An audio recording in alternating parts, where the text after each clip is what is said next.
প্রিয় ছাত্রছাত্রী, আজকে এই ভিডিওতে বিদ্রোহী কবি কাজী নজরুল ইসলামের লেখা সাম্যবাদী কবিতাটির প্রেক্ষাপট এবং এই কবিতার প্রত্যেকটি লাইন ধরে ব্যাখ্যা এবং এখান থেকে যে গুরুত্বপূর্ণ এমসিকিউগুলো আসবে সেগুলো আমরা আলোচনা করব। সেই প্রসঙ্গে আমরা বলি যে 2024 এবং 25 সালের যে নতুন একাদশ শ্রেণীর সেমিস্টার ভিত্তিক সিলেবাস তোমাদের এসেছে, সেই সেমিস্টার ভিত্তিক সিলেবাসে তোমাদের দুটো কবিতা অন্তর্ভুক্ত হয়েছে। যেটা প্রথম হচ্ছে মাইকেল মধুসূদন দত্তের লেখা ঈশ্বরচন্দ্র বিদ্যাসাগর এবং দ্বিতীয় কবিতাটি হচ্ছে কাজী নজরুল ইসলামের লেখা সাম্যবাদী। এই দুটি কবিতার মধ্যে তোমাদের প্রথম কবিতাটি আমরা আগের ভিডিওতে আলোচনা করে দিয়েছি, ঈশ্বরচন্দ্র বিদ্যাসাগর। এই কবিতাটি যারা চ্যানেলে নতুন এসেছো তারা অবশ্যই এই চ্যানেলটি সাবস্ক্রাইব করবে এবং নোটিফিকেশন অন করার জন্য আবেদন রইল। আমরা সরাসরি চলে আসছি সাম্যবাদী এই কবিতাটি নিয়ে। বিদ্রোহী কবি কাজী নজরুল ইসলাম এই সাম্যবাদী কবিতাটি যে রচনা করেছেন, এই কবিতার রচনার একটা প্রেক্ষাপট ছিল। ঠিক সেই সময় ছিল প্রায় 150 বছর কিন্তু ইংরেজের অপশাসন ভারতবর্ষের উপর। সেই ইংরেজ অপশাসন থেকে মুক্তির জন্য নজরুল ইসলাম তিনি সর্বদা সচেষ্ট। তার বিদ্রোহের সুর কিন্তু তার কবিতার পরতে পরতে তুলে ধরেছেন। তার বিদ্রোহী কবিতা সবচেয়ে বিখ্যাত যে কবিতা, যার জন্য তার সবচেয়ে খ্যাতি ছড়িয়ে পড়েছিল চারদিকে এবং কাজী নজরুল ইসলামকে বিদ্রোহী কবি বলা হয়।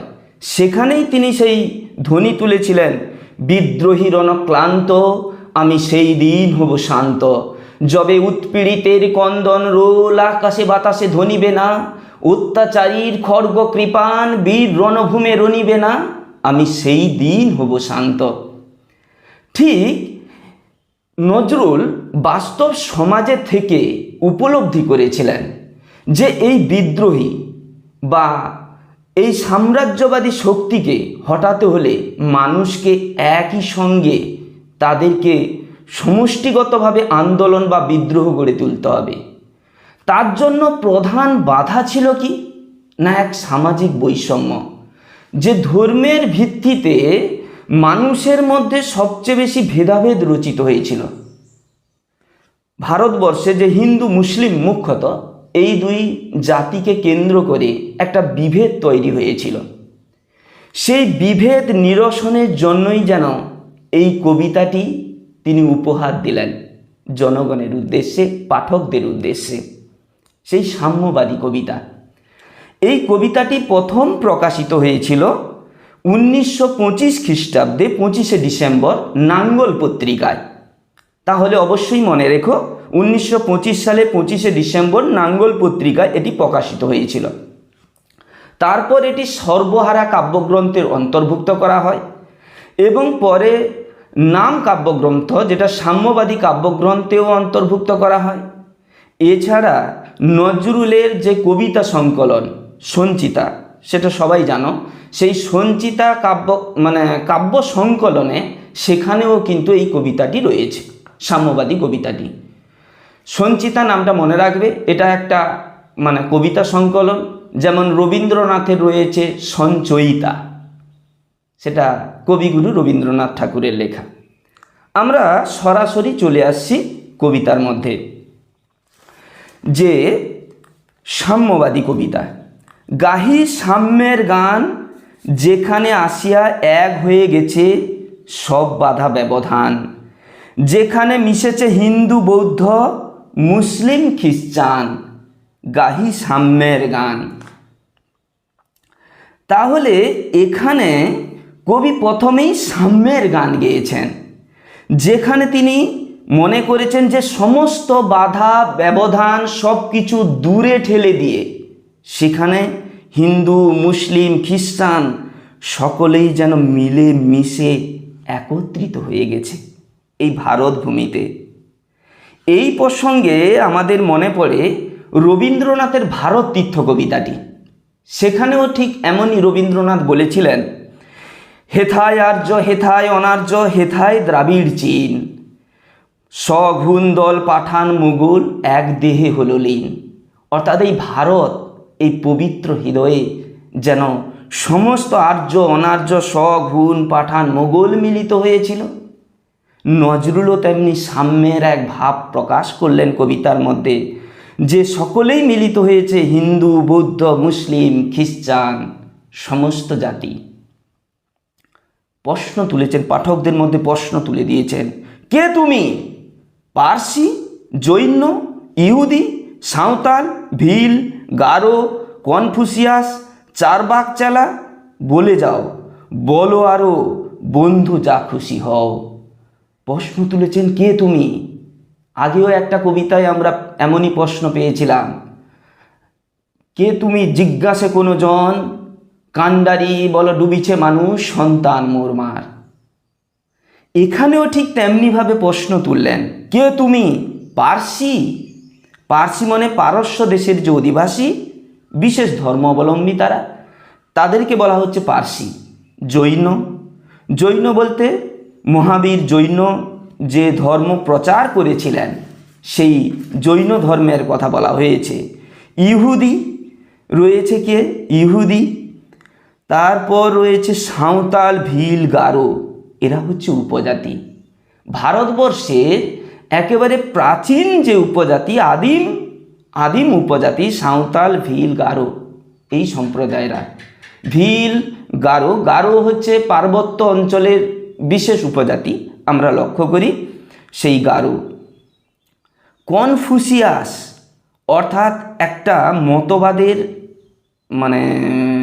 প্রবক্তা, যিনি 1551 খ্রিস্টপূর্বাব্দে 28শে সেপ্টেম্বর চীনে জন্মগ্রহণ করেছিলেন এবং চীনে বিখ্যাত চিন্তাবিদ যে কনফুসিয়াস। চারবাক চালা, চারবাক চালা মানে যিনি গুরু বৃহস্পতির শিষ্য, চারবাক, যিনি ঈশ্বর বিশ্বাসী ছিলেন না, যিনি বস্তুবাদের বিশ্বাসী। অর্থাৎ তুমি কি তাহলে কোনো ধর্ম মতাদর্শের বাইরে তুমি চারবাক চালা? বলে যাও, বলো আরো, বন্ধু যা খুশি হও। অর্থাৎ তুমি যা খুশি হও, যা খুশি বলে যেতে পারো। অর্থাৎ তুমি যে ধর্মেরই হও, যা কিছু বলে যাও। তাহলে পরের অংশতে আসছি, পেটে পিঠে কাঁধে মগজে যা খুশি, পুঁথিও কেতাব বও, কোরআন পুরাণ বেদ বেদান্ত বাইবেল ত্রিপিটক জেন্দা বেস্তা গ্রন্থ সাহেব পড়ে যাও যত শখ। অর্থাৎ তুমি পেটে পিঠে কাঁধে করে মগজে যত পুঁথি কেতাবকে বয়ে চলো। কোন কোন পুঁথির কথা বয়ে চলার কথা বলেছেন? কোরআন, যেটা হচ্ছে মুসলিমদের পবিত্র ধর্মগ্রন্থ যে কোরআন। তারপর রয়েছে পুরাণ বেদ বেদান্ত, হিন্দুদের যে অন্যতম যেগুলো ধর্মগ্রন্থ রয়েছে, যে পুরাণ বেদ, বেদ তো জানো মোট 4টি বেদ, ঋক সাম যদু অথর্ব, 18টি পুরাণ রয়েছে। বেদান্ত, বাইবেল, বাইবেল খ্রিস্ট ধর্মের যে প্রধান ধর্মগ্রন্থ সেটা হচ্ছে বাইবেল। ত্রিপিটক, ত্রিপিটক জানো বৌদ্ধ ধর্মের প্রধান ধর্মগ্রন্থ হচ্ছে ত্রিপিটক, বিনয় পিটক, সূত্র পিটক, অভিধর্ম পিটক, সেই 3টা পিটক নিয়েই ত্রিপিটক। জেন্দা বেস্তা, জেন্দা কাদের না? পারস্য দেশের যে মূল ধর্মগ্রন্থ হচ্ছে আবেস্তা, তাদের ভাষা হচ্ছে জেন্দা, সেই মিলে হলো কি জেন্দা বেস্তা গ্রন্থ সাহেব। শিখদের প্রধান ধর্মগ্রন্থ কিন্তু কি না? গ্রন্থ সাহেব। পড়ে যাও যত সব, অর্থাৎ তুমি যত সবই পড়ে যাও। তাহলে প্রত্যেকটা ধর্মেরই কিন্তু প্রধান ধর্মগ্রন্থগুলোর কথা বললেন, যেগুলো তুমি যত পারো পড়ে যাও, যত শখ তুমি এই জেন্দাবেস্তা গ্রন্থ সাহেব, পুরাণ বেদ বেদান্ত বাইবেল ত্রিপিটক যত খুশি পারো পড়ে যাও। কিন্তু কেন এ পণ্ডশ্রম মগজে হানিচ শুল? তাহলে কেন এই পণ্ডশ্রম, কেন মিথ্যা এই সকল গ্রন্থ পড়ে তুমি মিথ্যা এই সময় অতিবাহিত করছো, মাথায় শুল হানছ, অস্ত্রের আঘাত হানছ মাথায়, তাহলে এখানে আমাদের একটা প্রসঙ্গ থাকতে পারে, নজরুল ইসলাম কি তাহলে এই ধর্ম বিরোধী, ধর্মগ্রন্থের বিরোধী? না, এই ভাবনা আমাদের বুঝলে ভুল হবে। আসলে মাইকেল মধুসূদন দত্ত তিনি বোঝাতে চেয়েছিলেন যে কতিপয় মানুষ ধর্মগ্রন্থের কতকগুলো আচারকে কেন্দ্র করে সমাজে বিভেদ তৈরি করেছে। এই বিভেদের বীজবৃক্ষ যা সমাজের মধ্যে মানুষের হানাহানি, মানুষের বৈষম্য, সাম্প্রদায়িক দাঙ্গা সব কিছু মানুষের মধ্যে তৈরি হয়েছে। শুধু কতকগুলো সংস্কার, কতকগুলো বিশ্বাস। কোনো ধর্মগ্রন্থ কিন্তু মানুষকে অসৎ উপদেশ দেয় না, কোনো ধর্মগ্রন্থ মানুষকে অসৎ পথে চলার নির্দেশ দেয় না। তাহলে কেন এর বিরোধিতা করলেন?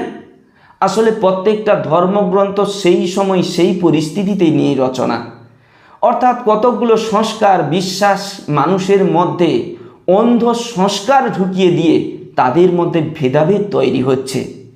সেই জন্যই এই ভেদাভেদ, অন্ধ বিশ্বাসের চরম বিরোধী কে? মাইকেল মধুসূদন দত্ত। দোকানে কেন এর দর কষাকষি, পথে ফুটে তাজা ফুল। অর্থাৎ যে দোকানে নিয়ে তুমি দর কষাকষি করছো, দোকানে রাস্তার পাশেই তাজা ফুল, যে পবিত্র ফুল, যাকে আমরা অবহেলা করে মিথ্যা শুষ্ক জিনিসপত্র নিয়েই আমরা দাম দর করছি, অর্থাৎ সেই ফুলকেই আমরা যেন অবহেলা করছি। জীবনের সৌন্দর্যময় দিক, জীবনের কোমলতার দিক, হৃদয়ের অন্তরের অন্তঃস্থিত মানবতার দিক, সেগুলোও যেন আমরা এই ফুলের মতো অবহেলা করে মিথ্যা সংস্কার নিয়ে আমরা কি করছি? আমরা নিজেদের মধ্যে ভেদাভেদ তৈরি করছি। তোমাতে রয়েছে সকল কেতাব, সকল কালের জ্ঞান। প্রত্যেকটা মানুষের হৃদয়েই রয়েছে যে সকল কালের কেতাব, যে বই, সকল গ্রন্থের জ্ঞানও তার মধ্যে রয়েছে। সকল শাস্ত্র খুঁজে পাবে সখা, খুলে দেখো নিজ প্রাণ। সকল শাস্ত্র খুঁজে পাবে সখা, খুলে দেখো নিজ প্রাণ। অর্থাৎ সকল শাস্ত্র খুঁজে পাওয়া যাবে যদি আমরা প্রাণ খুলে দেখি। কারণ সংকীর্ণ প্রাণ নিয়েই কিন্তু ধর্মীয় যে উদারতা, সত্য, আদর্শ, সেগুলো উপলব্ধি করা যাবে না। সেই জন্য আমাদের হৃদয়ের সমস্ত মলিনতাকে মুছে ফেলে আমাদের সেই প্রাণের মধ্যেই সমস্ত শাস্ত্রকে আমরা খুঁজে পাব। তোমাতে রয়েছে সকল ধর্ম, সকল যুগাবতার। তোমার হৃদয়ে বিশ্ব দেউল, সকলেরই দেবতার। অর্থাৎ তোমার মধ্যে রয়েছে সকল ধর্ম, অর্থাৎ সকল ধর্মের যুগের অবতার। যে হিন্দুদের ঈশ্বরের আমরা 10 অবতার হিসাবে জানি, যারা যুগ যুগ ধরে যুগে যুগে অবতীর্ণ হয়েছেন, কিন্তু সব অবতারই যেন সেই মানুষের মধ্যেই আছেন, মানুষের মধ্যেই তাকে খুঁজে পাওয়া যাবে। তিনি সমস্ত হৃদয়ের তার অবস্থান। তাই তো যেমনভাবে স্বামী বিবেকানন্দ বলেছিলেন, বহুরূপে সম্মুখে তোমার, ছাড়ি কোথা খুঁজেছ ঈশ্বর। জীবে প্রেম করে যেই জন, সেই জন সেবিছে ঈশ্বর। অর্থাৎ সমস্ত হৃদয়ে মানুষের মধ্যেই শিব, ঈশ্বরের অবস্থান। অর্থাৎ এই হৃদয় মন্দিরেই, এখানেই সমস্ত যুগের অবতার বিশ্ব দেউল এখানে অবস্থান, এই হৃদয়ে। কেন খুঁজে ফেরো দেবতা ঠাকুর মৃত পুঁথি কঙ্কালে। হাসিছেন তিনি অমৃত হিয়ার নিভৃত অন্তরালে। অর্থাৎ কেন খুঁজে ফেলো ঠাকুর দেবতা মৃত পুঁথি কঙ্কালে? যে পুঁথির মধ্যে তুমি তাকে মিথ্যা তোমার খোঁজা, অন্বেষণ। কারণ মানুষের হৃদয়েই তার অবস্থান। পুঁথির শুষ্ক পৃষ্ঠা তার সজীবত্বকে হারিয়ে ফেলেছে। সেই পুঁথির মধ্যে আমরা কতকগুলো আচার সর্বস্বতা নিয়েই শুধুমাত্র বাইরের ধর্মীয় ভণ্ডামি করি, কিন্তু প্রকৃত হৃদয় দিয়ে ভাবলে সেই পুঁথির সারবত্তাটুকু আমাদের হৃদয়ের মধ্যে অনুসন্ধান করতে পারব। এটাই কবি বললেন, হাসিছেন তিনি অমৃত হিয়ার নিভৃত অন্তরালে, অর্থাৎ নিভৃত অন্তরালে তিনি হাসছেন। যেমন করে তিনি, যেমন আমাদের ঈশ্বর, যাকে খ্রিস্টানরা বলছেন গড, ইসলামরা বলছে আল্লাহ, হিন্দুরা বলছে তাকে ভগবান, তিনি সর্বত্র বিরাজমান। একজন কবির লেখাতেই মনে পড়ে যায়, অচক্ষু সর্বত্র চান, অকর্ণ শুনিতে পান, অপথ সর্বত্র গতাগতি। অর্থাৎ চোখ না থেকেও তিনি সব কিছু দেখছেন, কান না থেকেও শুনছেন, পা না থেকেও তিনি সর্বত্র তার বিচরণ ক্ষেত্র।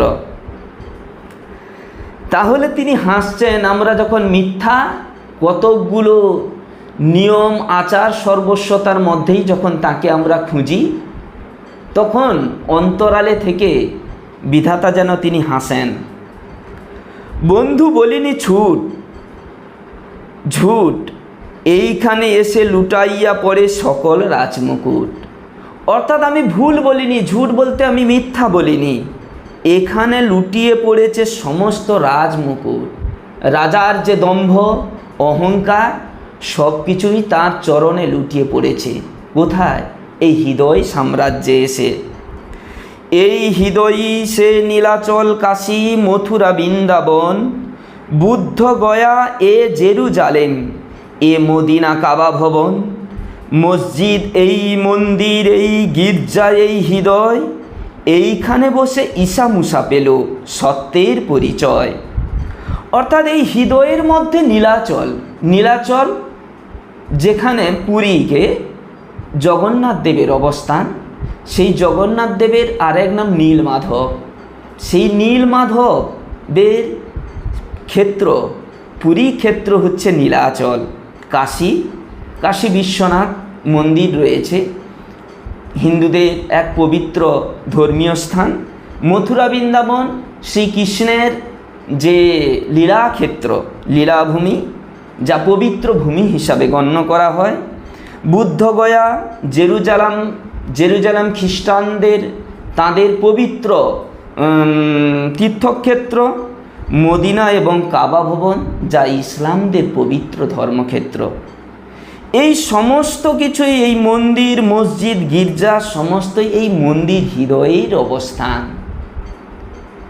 এখানে মনে পড়ে এই তীর্থক্ষেত্রে প্রসঙ্গে রবীন্দ্রনাথ একটা প্রবন্ধতে বলেছিলেন যে পথের প্রান্তে তীর্থ নয়, পথের দুদিকেই তীর্থ। এইখানেই বসে ঈশা মুসা পেল সত্যের পরিচয়। এই হৃদয়ের মধ্যে বসে ঈশা মুসা পেল যে সত্যের পরিচয়, যে ঈশা খ্রিস্ট ধর্মের যে ঈশ্বরের প্রেরিত দূত, মুসা যে ইসলাম ধর্মের যে ঈশ্বরের ধর্ম প্রচারের প্রেরিত দূত, তারা এই সত্যের পরিচয় পেয়েছিলেন কোথায়? এই হৃদয় সাম্রাজ্যে এসে। এই রণভূমে বাঁশির কিশোর গাহিলেন মহাগীতা। অসাধারণ লাইন। এই রণভূমে অর্থাৎ এই যুদ্ধক্ষেত্রে। কোন যুদ্ধক্ষেত্র?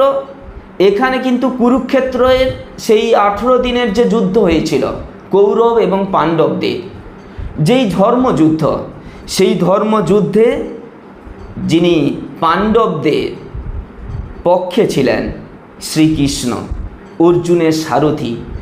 অর্জুন যখন যুদ্ধতে তাকে মনোনিবেশ কেন্দ্রীভূত করার জন্য তাকে সেই মহাগীতার বাণী শুনিয়েছিলেন, যে বাঁশির কিশোর, যিনি বাঁশি বাজিয়ে যিনি মানুষকে মোহিত করেন, তিনি যুদ্ধের ডাক দিয়েছিলেন। তিনি আবার এই আদর্শময় গীতা অর্জুনকে শুনিয়েছেন। এই মাঠে হলো মেষের রাখাল, নবীরা খোদার মিতা। অর্থাৎ এই মাঠেই হলো মেষের রাখাল, যে মেষ চড়াতো, যে রাখাল বালক, যে নবী, যারা ধর্ম প্রচারক ইসলাম ধর্মের, সেও খোদার মিতা, সেও খোদার আপনজন।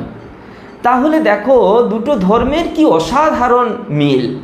একদিকে কৃষ্ণ যেমন বাঁশি বাজিয়ে তিনিও রাখাল ছিলেন, তিনিকে স্বয়ং ভগবান হিসাবে, আরাধ্য দেবতা হিসাবে মনে করে হিন্দুরা। আবার একদিকে দেখো যে ইসলাম ধর্মের যে খোদার আল্লাহর ধর্ম প্রচার করছেন, যার বাণী প্রচার করছেন, সেই নবী, সেও ছিল এককালে রাখাল। এই হৃদয়ের ধ্যান গুহা মাঝে বসিয়া সাক্ষ্য মুনি, ত্যাজিল রাজ্য মানবের মহা বেদনার ডাক শুনি। অর্থাৎ এই হৃদয়ের ধ্যান গুহার মাঝে, যে হৃদয়ের গুহার মাঝে ধ্যান করে শাক্যমুনি, যিনি গৌতম বুদ্ধ, যার আগের নাম ছিল সিদ্ধার্থ, যিনি রাজপুত্র ছিলেন, একদিন তিনি সভাসদদের নিয়ে তিনি বেরিয়েছেন, দেখলেন কয়েকজন লোক এক মৃতদেহকে নিয়ে যাচ্ছে। তিনি তখন তার সভাসদ মন্ত্রীদের জিজ্ঞাসা করলেন, আচ্ছা এই লোকটাকে কোথায় বয়ে নিয়ে যাচ্ছে? না, লোকটা রোগ শোক, মন্ত্রী বললেন তখন, লোকটা রোগ শোক ভোগে দীর্ঘকাল কষ্ট যন্ত্রণা পেয়ে সে মৃত্যুবরণ মারা গেছে, তাই তাকে দাহ করার জন্য সবাই নিয়ে যাচ্ছে। তার মাথার মধ্যে একটা নতুন চিন্তার জগৎ খুলে গেল। তাহলে এই দুঃখ যন্ত্রণা, এই রোগ শোক তাপ থেকে মুক্তির উপায় কি?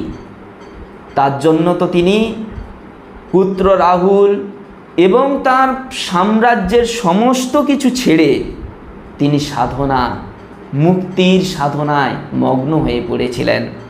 সেই শাক্যমুনি, যাকে গৌতম বুদ্ধ বলা হয়, পরবর্তীকালে তিনি যে ধর্মীয় সত্যের আদর্শ বাণী প্রচার করেছিলেন, যা বৌদ্ধ ধর্ম হিসাবে পরিচিত। আগেই আমরা বলেছি সেই বৌদ্ধ ধর্মের যে মূল বাণীগুলো ত্রিপিটক গ্রন্থে লিপিবদ্ধ রয়েছে। তিনি কি তাহলে মানবের বেদনার ডাক শুনেই তিনি তার রাজ্য, ধন দৌলত সব কিছুই ছেড়ে তিনি বেরিয়ে এসেছিলেন? এই কন্দরে আরব দুলাল শুনিতেন আহ্বান। অর্থাৎ এই কন্দরে, এই হৃদয়ের কন্দরে যিনি আরব দুলালকে হযরত মুহাম্মদ, তিনি কি করেছিলেন? তিনি আল্লাহর প্রেরিত দূত বলা হয় তাকে। তিনি যে ইসলাম ধর্মের বাণী প্রচার করে গেছেন। অর্থাৎ এই হৃদয় কন্দরে বসে, এখানেই বসি গাহিলেন তিনি কোরআনের সামগান। অর্থাৎ এখানেই তিনি বসে গেয়ে বেরিয়েছেন কি? কোরআনের সামগান, যে পবিত্র গ্রন্থ ইসলাম ধর্মের যে কোরআনের বাণী তিনি প্রচার করে গেছেন। মানুষের হৃদয় রাজ্যে তিনি অবস্থান করেছেন। অর্থাৎ সেই কথাই বারবার বলতে হয় যে সবার উপরে মানুষ সত্য, তাহার উপরে নাই। অর্থাৎ মানব হৃদয়ের চেয়ে বড় কিছু হয় না। মিথ্যা শুনিনি ভাই, হৃদয়ের চেয়ে বড় কোনো মন্দির কাবা নাই। অর্থাৎ এই হৃদয়ের চেয়ে বড় কোনো মন্দির কাবা কোনো কিছুই নেই। মানব হৃদয়কেই তিনি শ্রেষ্ঠ তো প্রতিপন্ন করলেন। কাজী নজরুল ইসলাম যেমন করে চণ্ডীদাস বলে গেছিলেন, সবার উপরে মানুষ সত্য তাহার উপরে নাই, তেমনি এখানেও তেমনি যেন মানব হৃদয়ের জয়গান গেয়ে গেলেন। যেমন করে সেই জয়গান শুনতে পেয়েছিলাম লালন ফকিরের কাছে, তিনিও মনের মানুষের সন্ধানী, মিলন হবে কত দিনে আমার মনের মানুষ শোনে। মনের মানুষ সে কি কোনো দেবতা, কোনো মূর্তি? না, তাকে পেতে হলে হৃদয় খুঁড়েই তাকে পেতে হয়, হৃদয়েই তার অবস্থান। অথচ তিনি বলেছিলেন লক্ষ যোজন ফাঁকরে, তার থেকেই তিনি দূরে সরে রয়েছেন। আসলে কবি কোনো ধর্ম বিরোধী কিন্তু নয়। কাজী নজরুল ইসলাম কোনো ধর্মকে আক্রমণ করলেন না, তিনি এক সাম্যতা, মানবতার ধর্ম প্রচার করে গেছেন। এই সাম্যবাদী কবিতায়।